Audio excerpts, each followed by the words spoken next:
The dusty streets of Millbrook stretched endlessly under the scorching sun of 1887, where corruption had taken root like weeds in an abandoned garden. Sheriff Collins walked through the town square with heavy steps, his badge catching the light but carrying no real authority. The wealthy landowner Harrison controlled everything from the courthouse to the general store, and his word was law in this forgotten corner of the frontier. Behind the weathered barn on the outskirts of town lived a horse unlike any other. Thunder was a magnificent black stallion with a white streak down his face, standing 17 hands high with muscles that rippled like water beneath his dark coat. His eyes held an intelligence that seemed almost human, and those who looked into them felt as though the horse could see straight into their souls. Thunder belonged to Jacob, a humble blacksmith who had raised the colt from birth after finding his mother injured and dying in a winter storm. Jacob had nursed the mare through her final days, and when Thunder was born, the blacksmith made a promise to the dying horse that he would care for her foal as his own. This promise shaped both their lives in ways neither could have imagined. The trouble began when Harrison decided he wanted to expand his ranch. His eyes fell upon the fertile valley where several small farmers had worked the land for decades, building modest homes and raising their families. These hard-working people had legal deeds to their property, but Harrison knew that, in a town where he controlled the sheriff, the judge, and the bank, legal documents meant little. One by one, Harrison began his campaign of intimidation. First came the mysterious fires that destroyed barns and crops. Then livestock started disappearing in the night. When farmers went to Sheriff Collins for help, they found a man who looked at his boots and mumbled excuses about lack of evidence and understaffing. The message was clear. Harrison was untouchable. Jacob watched this injustice unfold with growing anger. As the town's blacksmith, he knew every family affected by Harrison's greed. He shoed their horses, repaired their tools, and listened to their fears as they spoke in hushed tones about losing everything they had worked to build. The weight of their suffering pressed down on him like a physical force. Thunder seemed to sense his master's distress. The stallion would pace restlessly in his stall, his ears constantly alert, as if listening for something only he could hear. When Jacob worked late into the night, Thunder would stand quietly nearby, offering silent companionship that spoke louder than any words could.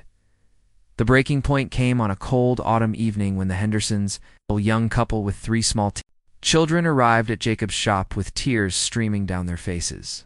Harrison's men had given them until dawn to vacate their farm or face the consequences. They had nowhere to go and no money to start over elsewhere. That night, Jacob sat beside Thunder's stall, his calloused hands shaking with rage and helplessness. The horse nuzzled his shoulder gently, and Jacob found himself speaking aloud the thoughts that had been tormenting him for months.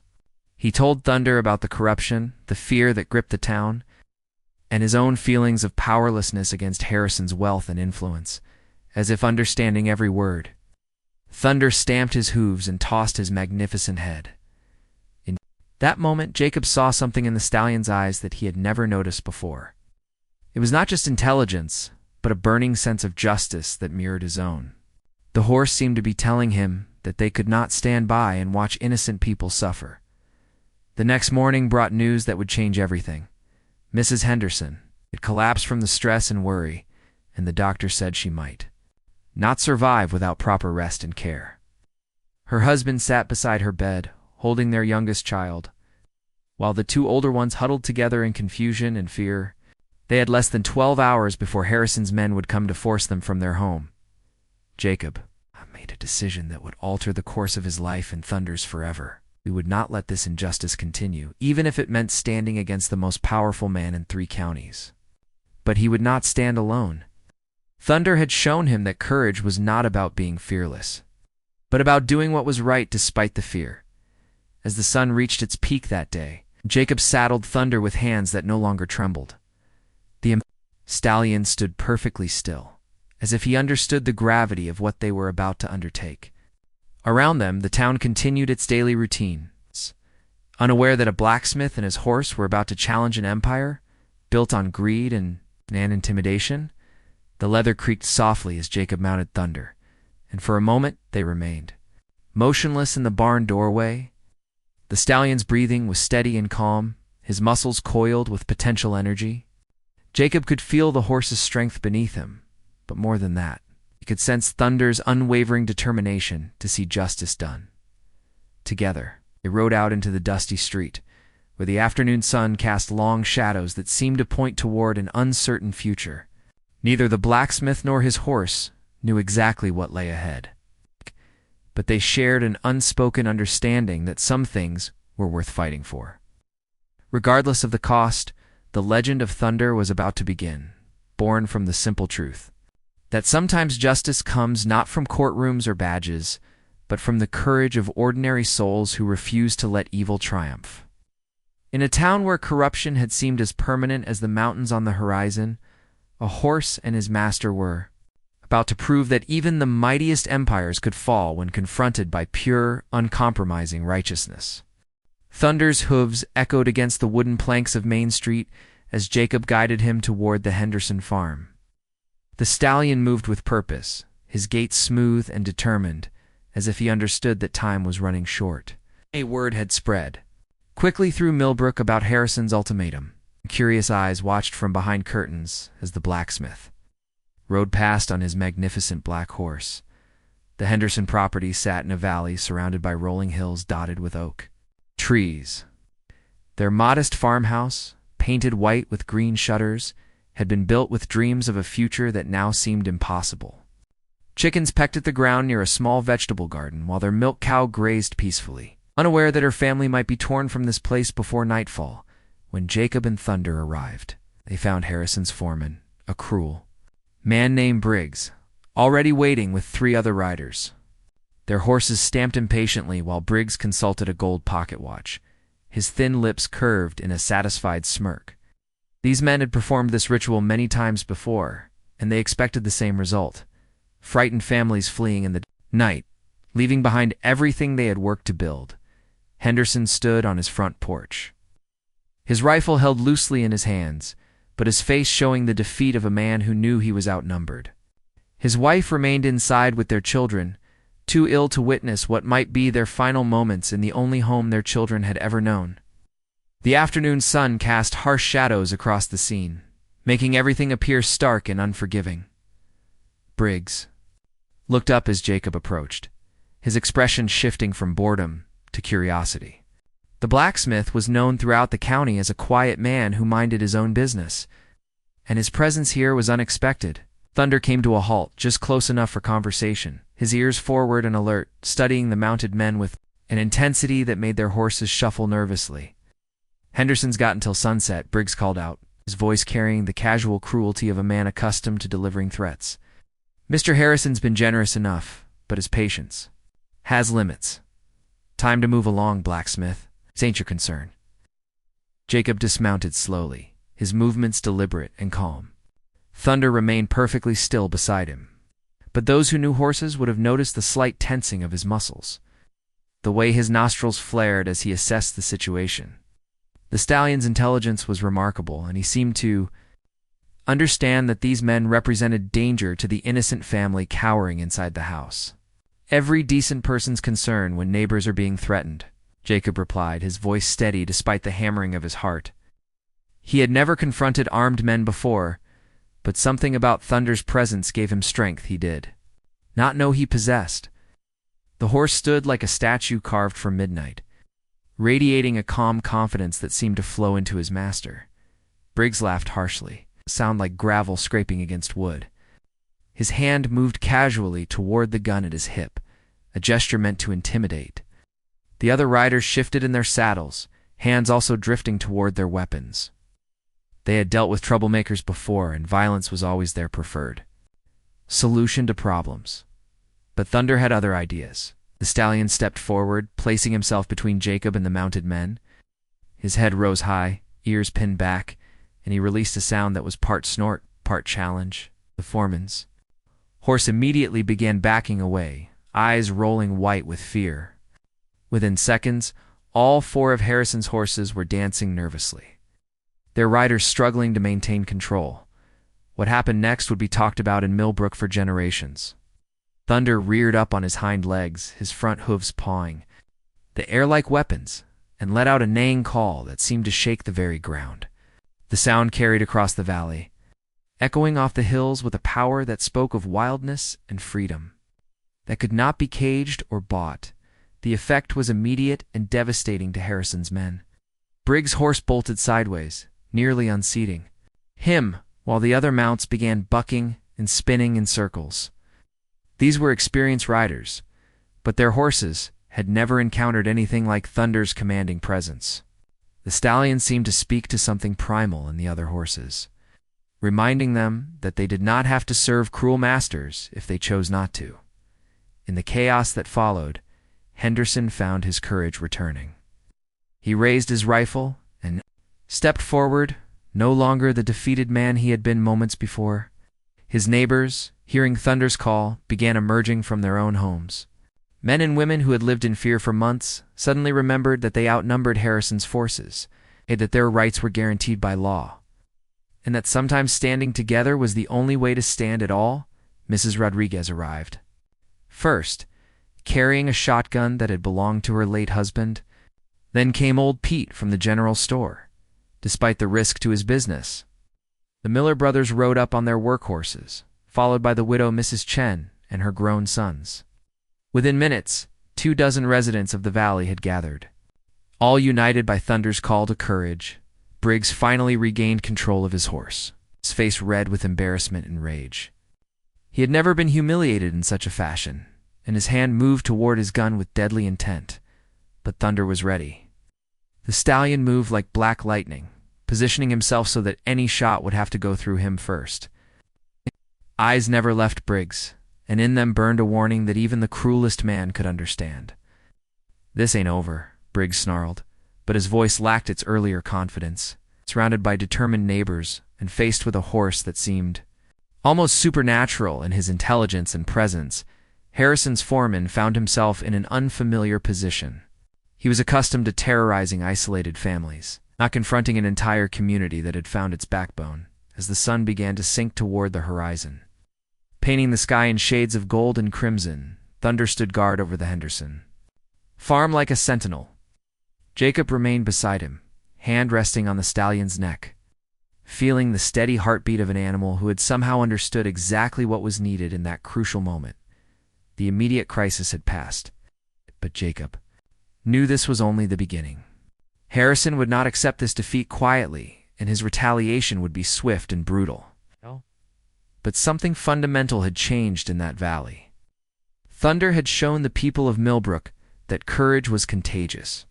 That standing together made them stronger than the sum of their individual fears. As darkness fell and the neighbors finally dispersed to their homes, Jacob mounted Thunder once more. The stallion turned toward town with his head held high, moving with the confident gait of a horse who knew he had done something important. Behind them, the Henderson family slept safely in their own beds, and their children would wake up in the only home they had ever known. The legend was growing with each hoofbeat that carried them through the night. The morning after Thunder's display at the Henderson farm brought an ominous calm to Millbrook. Harrison's ranch house, a sprawling structure that dominated the landscape like a fortress, buzzed with angry activity as the landowner paced his study, his face purple with rage. Maps of the valley covered his mahogany desk, each marked property representing another step in his grand plan to control every acre of fertile land for miles around. Briggs stood before his employer, a schoolboy, called to account for his failures, his hat clutched nervously in his hands. The other 3 riders who had witnessed Thunder's intervention waited outside, unwilling to face Harrison's wrath directly. They had never seen anything like what transpired at the Henderson farm, and their usual confidence had been shaken too. "Its core, a horse," Harrison repeated for the 3rd time, his voice dripping with disbelief and fury.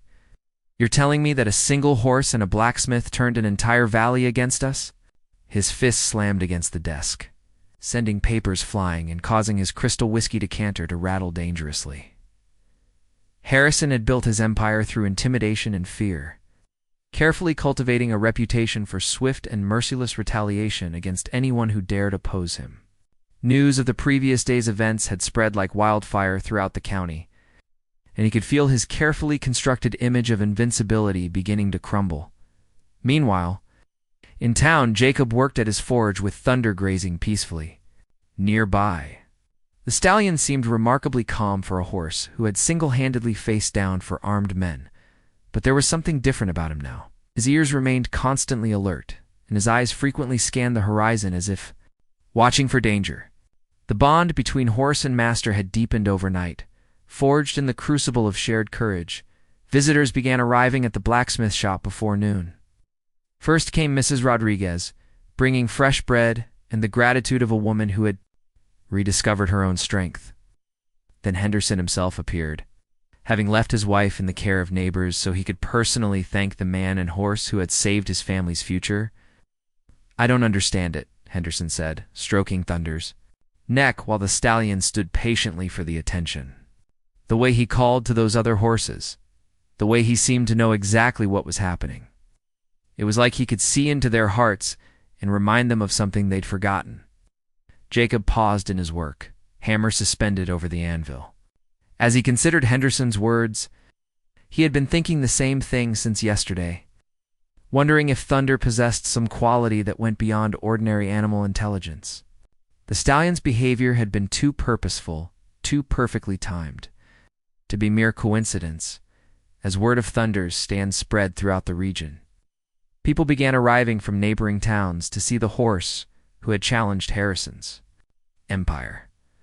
Some came out of curiosity, others seeking hope that change might finally come to their corner of the world. All left with stories to tell, and Thunder's reputation began growing beyond anything Jacob could have imagined. But Harrison was not a man to accept defeat gracefully.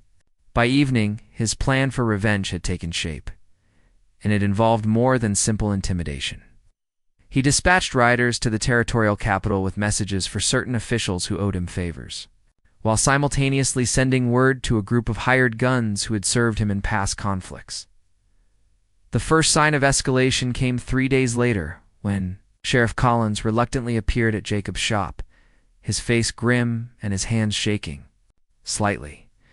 Behind him rode two federal marshals, their badges gleaming and their expressions professionally neutral. Thunder lifted his head from grazing, immediately sensing the tension in the air. "Jacob," Collins began, his voice barely above a whisper, "I'm sorry about this, but there's been complaints filed. Harrison's claiming that you and some others threatened federal property interests and interfered with legal business proceedings." The lead marshal, a tall man with steel-gray eyes, dismounted and approached with documents in hand.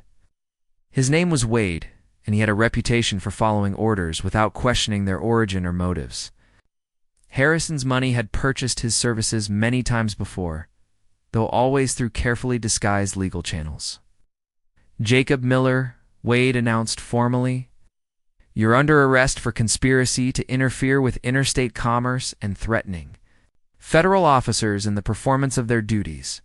The charges were fabricated, but they carried enough legal weight to remove Jacob from the equation while Harrison dealt with the troublesome valley residents. Thunder's reaction was immediate and intense. The stallion stepped between Jacob and the marshals, his head low and ears pinned back in a clear threat display. His eyes fixed on Wade with an intensity that made the federal officer instinctively reach for his weapon, though he stopped short of drawing it when he realized how that might look to the growing crowd of townspeople. "Easy, Thunder," Jacob said, softly, placing a calming hand on the horse's neck. But the stallion remained tense, every muscle coiled like a spring ready to release. He seemed to understand that these men represented a different kind of threat, one that could not be frightened away by displays of equine courage. The crowd that had gathered included many of the same neighbors who had stood with Jacob at the Henderson farm. They watched in stunned silence as the marshals prepared to take away the man who had given them hope. While his magnificent horse stood ready to fight impossible odds to protect his master, Mrs. Rodriguez stepped forward. Weathered face set with determination. "What evidence do you have?" she demanded. "Jacob Miller never threatened nobody, and there ain't no federal property in that valley." Her voice carried the strength of a woman who had found her courage and refused to let it be taken away again. Partner, a younger man named Curtis, shifted uncomfortably under the hostile stares of the townspeople. He had expected a simple arrest in a cowed frontier town, not a confrontation with an entire community ready to defend their champion. The situation was becoming more complicated than Harrison had predicted. Evidence will be presented at trial, Wade replied coldly. Right now we have our orders and a federal warrant. He gestured for Jacob to step away from Thunder, but the stallion moved to block his path, positioning himself so that reaching Jacob would require going through him first. What followed was a tense standoff that lasted nearly an hour. Thunder refused to move. Jacob refused to abandon his horse. And the marshals found themselves facing a crowd that grew larger and more restless with each passing minute. Word had spread through Millbrook that their hero was being arrested on what everyone knew were false charges. And anger was replacing fear in the hearts of people who had been pushed too far. Finally, Jacob made the decision that would define the next chapter of their legend. He looked into Thunder's intelligent eyes and saw not just loyalty, but understanding. The horse knew somehow that this arrest was part of a larger plan, and that fighting it now would only lead to greater tragedy. I'll go with them, Thunder, Jacob said quietly. His voice carrying a note of command the stallion had never heard before. But I need you to stay here and watch over our friends. Can you do that for me? Thunder's ears swiveled forward, and he released a soft nickering sound that seemed almost like agreement. Then, to everyone's amazement, the stallion stepped aside, allowing the marshals to approach Jacob, but his eyes never left Wade's face. The message in them was clear. This was not surrender, but strategic withdrawal, as the marshals led Jacob. Away Thunder stood motionless in the center of town, watching until the riders disappeared over the horizon. The townspeople remained gathered around him, uncertain what to do now that their human leader had been taken. But the stallion seemed to radiate a calm confidence that suggested this was not the end of their story, but merely the beginning of a new chapter. That night, Thunder remained in the town square, refusing all attempts to lead him to shelter. He stood like a guardian, his black coat gleaming in the moonlight. Ow. While the people of Millbrook began to understand that their fight for justice had only just begun. With Jacob imprisoned in the territorial capital, Thunder became something unprecedented in the annals of frontier justice, a horse leading a resistance movement. The stallion's behavior in the days following his master's arrest amazed even those who thought they knew him well. He established a routine that seemed almost military in its precision, patrolling the valley each morning to check on the threatened families. Then returning to town to stand vigil in the square, the townspeople initially tried to care for Thunder as they would any horse, offering him shelter in the livery stable and regular meals of grain and hay. But the magnificent stallion refused such comforts, preferring to remain visible as a symbol of defiance against Harrison's tyranny. He accepted food and water from the children, seeming to understand their innocent desire to help. But he would not be confined or controlled. Mrs. Rodriguez became Thunder's unofficial caretaker, though she quickly learned that the horse had very definite opinions about how things should be done. When she attempted to lead him to shelter during a rainstorm, Thunder planted his hooves and refused to move until she understood that he intended to remain at his post regardless of weather. His dedication to duty put many humans to shame. Harrison's response to Jacob's arrest had been swift and brutal.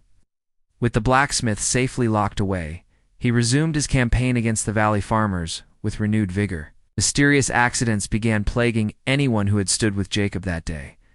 At the Henderson farm, barns burned in the night, wells were poisoned, crops were trampled by unknown riders who vanished before dawn. But Thunder seemed to possess an uncanny ability to anticipate these attacks. On 3 separate occasions, families woke to find the black stallion standing guard outside their homes just before Harrison's men arrived. His presence alone was enough to discourage most raiders, who had heard exaggerated tales of the horse's supernatural abilities and preferred not to test them in darkness. The most remarkable incident occurred at the Miller farm, where Thunder appeared just as 5 masked riders prepared to torch the family's wheat field. The stallion charged from the shadows like an avenging spirit, his hooves thundering against the hard ground and his powerful neighing splitting the night air. The raiders' horses bolted in terror, carrying their riders away in a chaotic retreat. That left the Miller family's crops untouched.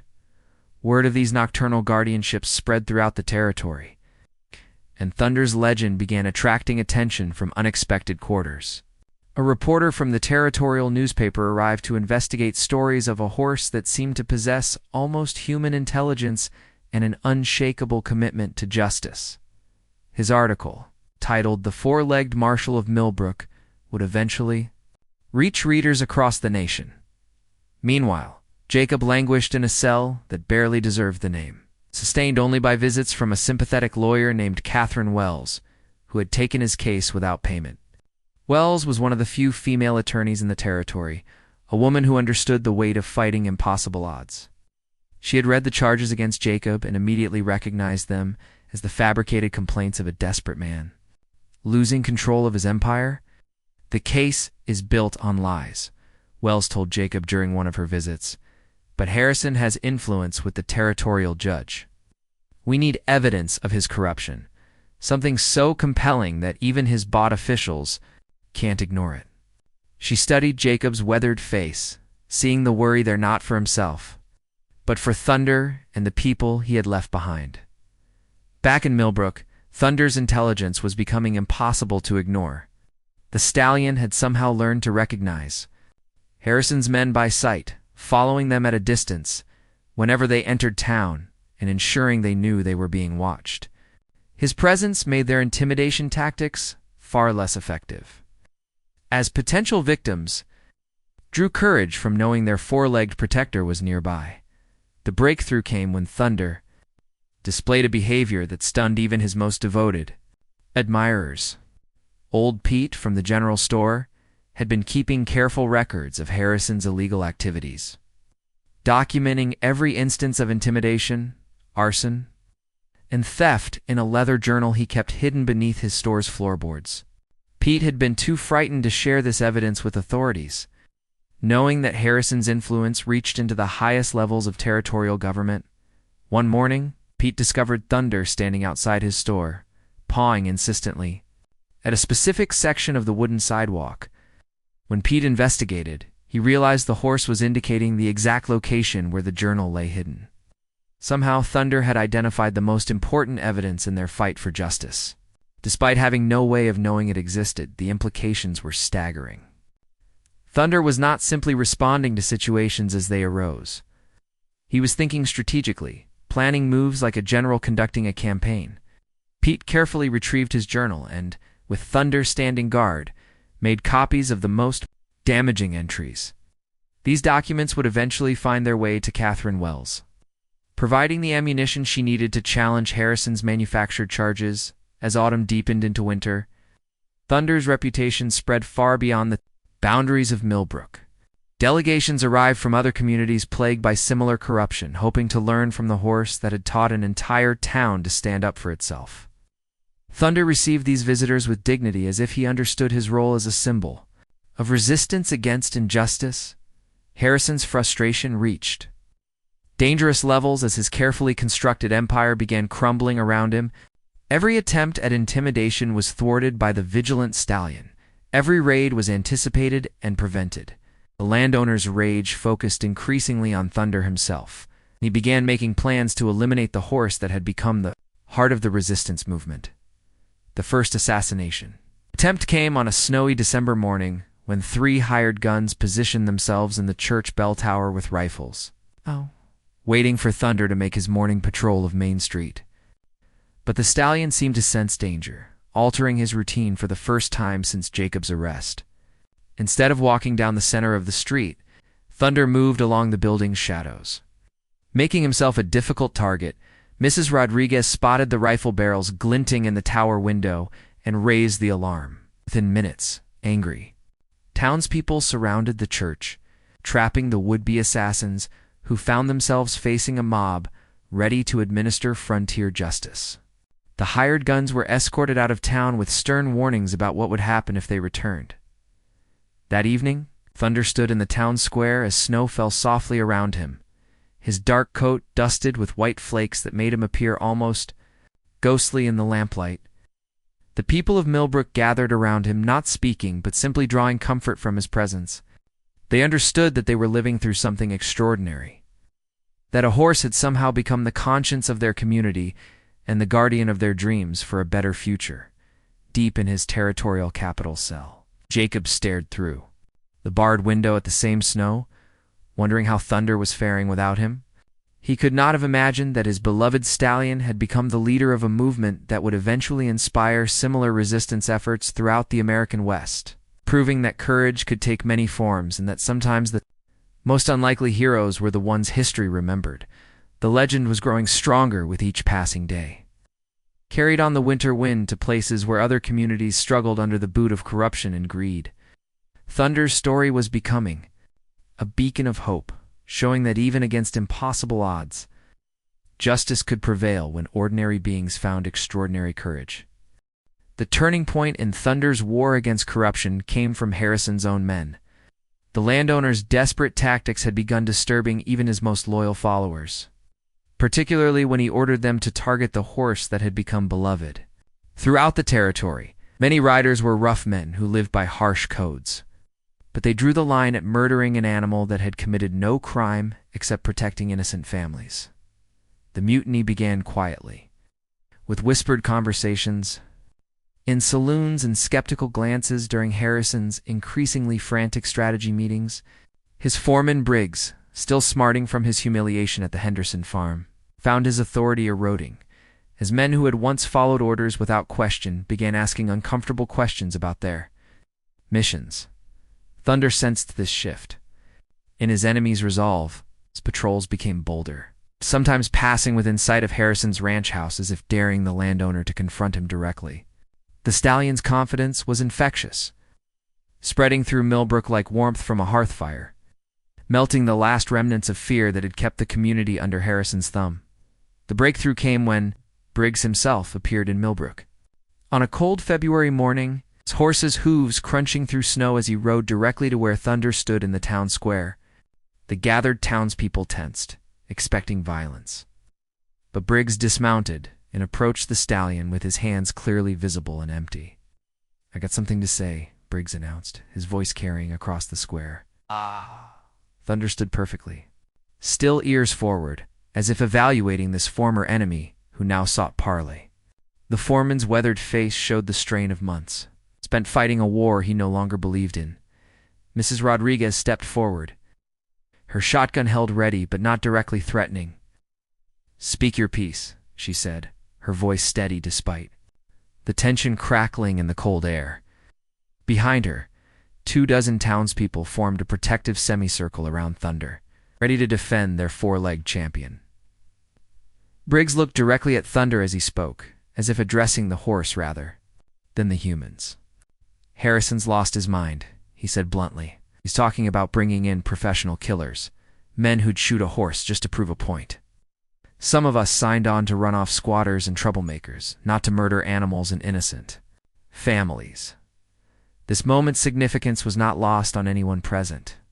Harrison's own foreman was publicly breaking with his employer, choosing to align himself with the values Thunder represented rather than the corruption that had once paid his wages. It was a defection that would crack the foundations of Harrison's empire. Thunder approached Briggs slowly, his hooves making soft sounds in the packed snow. The stallion extended his neck and sniffed the man's outstretched hand, then stepped back with what seemed like approval. The symbolic acceptance sent a ripple of amazement through the watching crowd. "There's more," Briggs continued, emboldened by Thunder's response. "Harrison's been keeping records of every bribe, every threat, every illegal deal he's made over the past 10 years. He thinks it gives him protection, but it could be his downfall if the right people saw those papers." This intelligence proved invaluable to Catherine Wells, who had been building her case against Harrison while fighting to free Jacob. The lawyer arranged a clandestine meeting with Briggs, who provided detailed information about Harrison's operations and the location of his incriminating files. But retrieving those documents would require a plan worthy of Thunder's legendary intelligence. The solution came from Thunder himself, who had been observing Harrison's ranch with the patience of a skilled hunter. The stallion had noticed that Harrison kept his private papers in a ground-floor study that could be accessed through French doors opening onto a garden terrace. More importantly, Thunder had observed the timing of the guards' patrols and identified a gap in their coverage that occurred every night at precisely 11 o'clock. On the chosen night, Thunder led a small group of volunteers on a mission that would have seemed impossible without his guidance. The stallion moved through darkness like a shadow, his hooves silent on frozen ground as he guided the humans toward their target. His ability to sense danger seemed almost supernatural, as he twice diverted their path to avoid guards who appeared. Moments later, Pete from the general store served as the group's lockpick, steady hands making quick work of the study's door while Thunder stood watch nearby. The stallion's ears swiveled constantly, monitoring sounds that humans could not detect, ready to alert his companions at the first sign of discovery. His presence transformed what could have been panicked, fumbling in darkness into a smooth, professional operation. The documents they retrieved contained evidence of corruption that reached far beyond Millbrook. Harrison's meticulous records documented bribes to territorial officials, illegal land grabs affecting dozens of communities, and connections to criminal organizations operating throughout the region. It was a treasure trove of evidence that would ultimately bring down not just Harrison, but an entire network of corruption. Thunder's role in obtaining this evidence elevated him from local hero to territorial legend. News of the horse that had led a midnight raid against corruption spread through newspaper accounts and word-of-mouth stories, each telling embellishing his intelligence and courage. Children throughout the West began playing games where they pretended to be Thunder, fighting injustice and protecting the innocent. The legal wheels of justice, once set in motion by Catherine Wells and her devastating evidence, moved with surprising speed. Federal investigators descended on the territory. Armed with Harrison's own records and testimony from former employees like Briggs, who had grown disgusted with their employer's methods, the web of corruption that had seemed so permanent began, unraveling with shocking rapidity. Jacob's release came on a warm spring morning when Catherine Wells arrived at the territorial capital with a federal marshal carrying a full pardon. The charges against the blacksmith were not only dropped, but officially declared fraudulent, part of Harrison's conspiracy to obstruct justice. Jacob's first question was about Thunder, his voice breaking with emotion as he asked if his beloved stallion was safe and well. The reunion between Jacob and Thunder became legendary itself. When the blacksmith's wagon crested the hill overlooking Millbrook, Thunder was waiting in the town square as if he had sensed his master's approach from miles away. The stallion's head lifted high, his ears pricked forward, and he released a trumpeting call that echoed across the valley like a proclamation of victory. Jacob dismounted before the wagon had fully stopped, and Thunder met him halfway, the two coming together in an embrace that brought tears to every witness's eyes. The horse nuzzled his master's face while Jacob buried his fingers in the familiar black mane, both trembling with the joy of reunion after months of separation and shared triumph over impossible odds. Years passed in Millbrook, and Thunder's legend continued to grow far beyond the boundaries of the small frontier town. The stallion aged gracefully, his black coat gaining distinguished silver threads around his muzzle. But his spirit remained as strong as ever.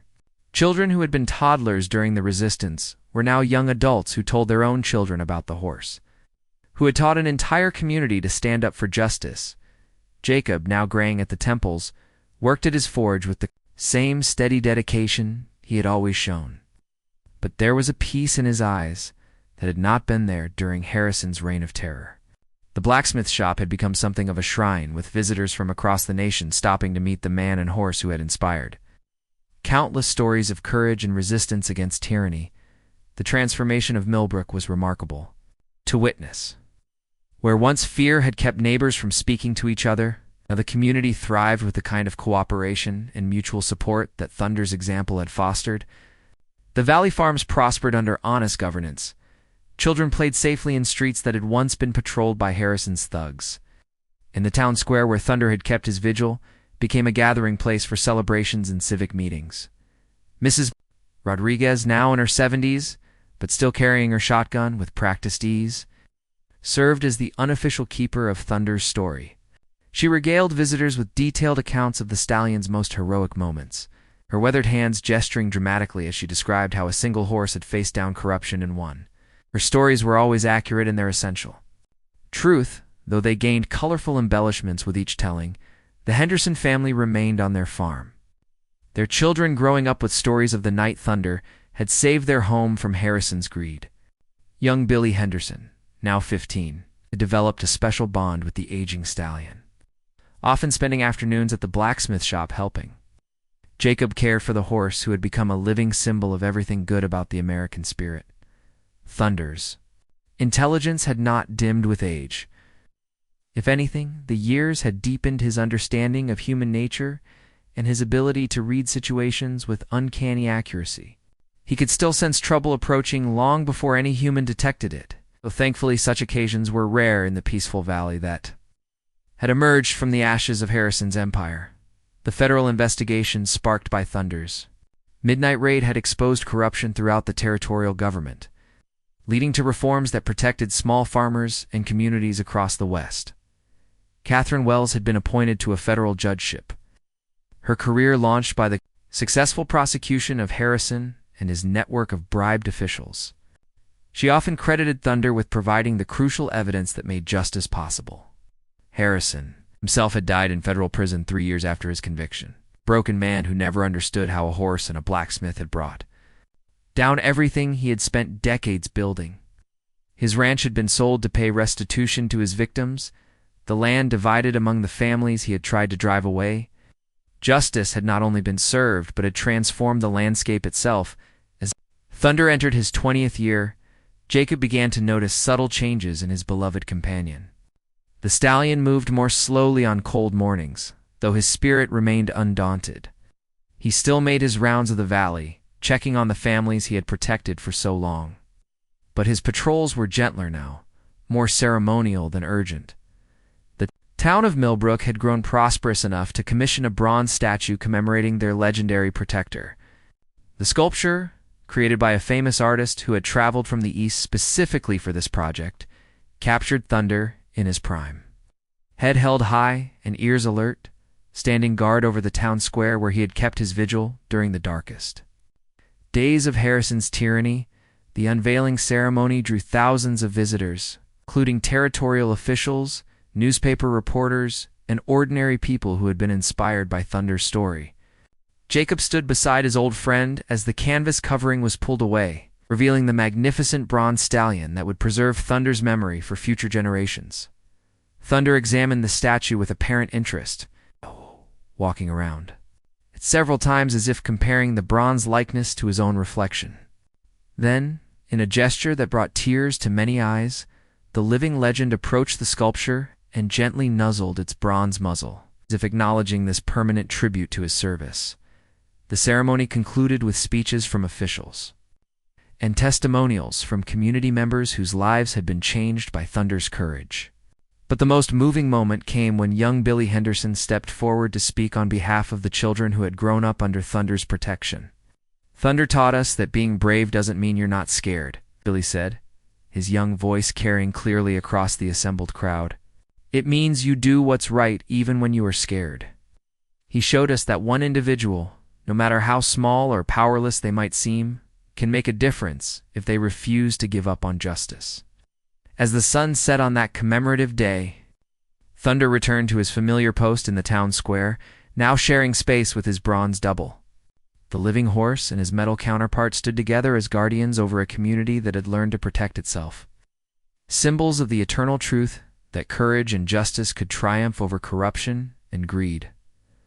Thunder lived for 3 more years after the statue's dedication, spending his final days surrounded by the love and gratitude of a community he had saved.